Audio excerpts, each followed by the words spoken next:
Welcome to Nav's Hobby Corner.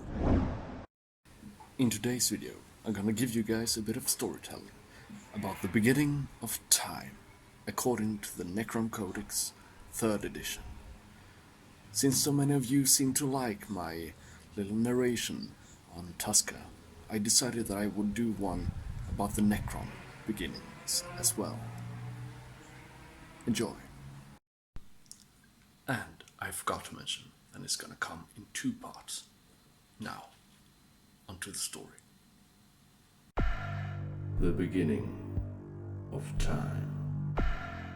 It is said that the birth of the star gods took place during the creation of the universe itself, formed of insensate energies unleashed in that churning mass of unimaginable force.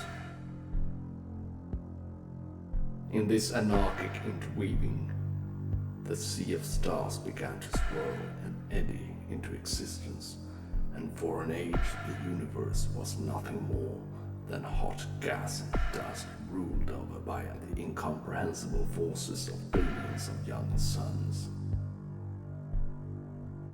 Long before planets had formed and cooled, the first self-aware entities emerged from the seas of plasma and mountainous flares of the suns themselves. In later eras, these creatures would become known as the Catan, but at this stage in their existence they bore little semblance to the terrifying entities that would later become. They suckled as monstrous parasites upon their uncaring parents that bore them, shortening the lives of sons by uncounted millennia. In time, these star vampires learned to fly on diaphanous wings of magnetic flux, leaving their birthplaces to drift to new feeding grounds and begin the cycle anew. They paid no heed to the hunks of solid matter which they passed in the void. The internal fires and pulsing electromagnetism of these newborn planets insufficient to even register on the monstrous hunger. The rise of the Old Ones. Just as the stars gave birth to creatures fitting to their ilk, so the planets eventually gave rise to life which began the long climb to sentience. First to cross the sea of stars was a race of beings called the Old Ones. They possessed a slow, cold-blooded wisdom, studying the stars and raising astrology and astronomy to an arcane science.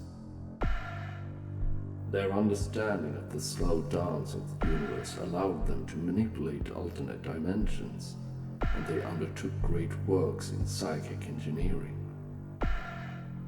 Their science allowed them to cross the vast gulfs of space with a step, and they spread their spawn to many places.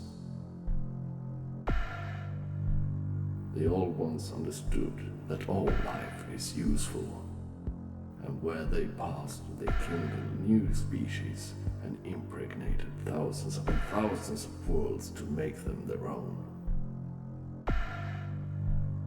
The Necron 2. As the Old Ones spread across the galaxy, younger, fiercer races struggled in their wake. The Necron 2 was such a race, born under a fearsome scorching star, which uncaringly drove their revolution forth with atomic winds and plasma storms.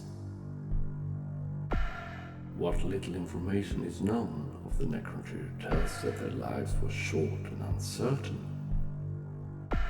their bodies blighted and consumed by the searing caress of the cruel star.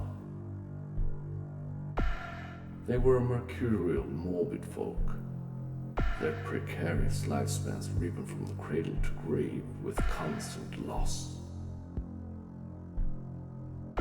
The Necron 2 sought control of the destiny through science, but learned that they could not conquer the curse that had been encoded into their bodies. They persevered, yet still their accomplishments gained them naught. Their star still reigned over them, as life-giver and death god combined. Their cities were built in anticipation of their demise, the living becoming temporary residents, hurrying through the sepulchres and vast tombs of their ancestors. Unable to find peace on their own world, the Necrotyr blindly groped outward to other stars. Using stasis crypts and slow-burning torch ships, clad in living metal to resist the age-long journeys through the void, they began to colonize distant planets. Sometime into their slow expansion, the Necrotyr encountered the Old Ones. The colonization of these ultra-intelligent mystics had been immeasurably swifter than that of the Necrotyr.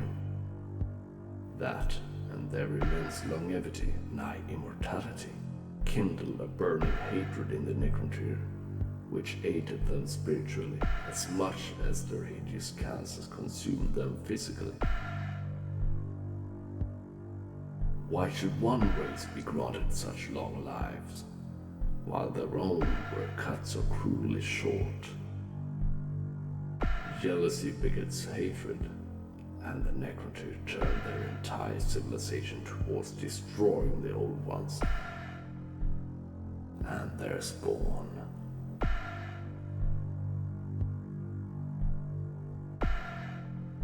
War in heaven.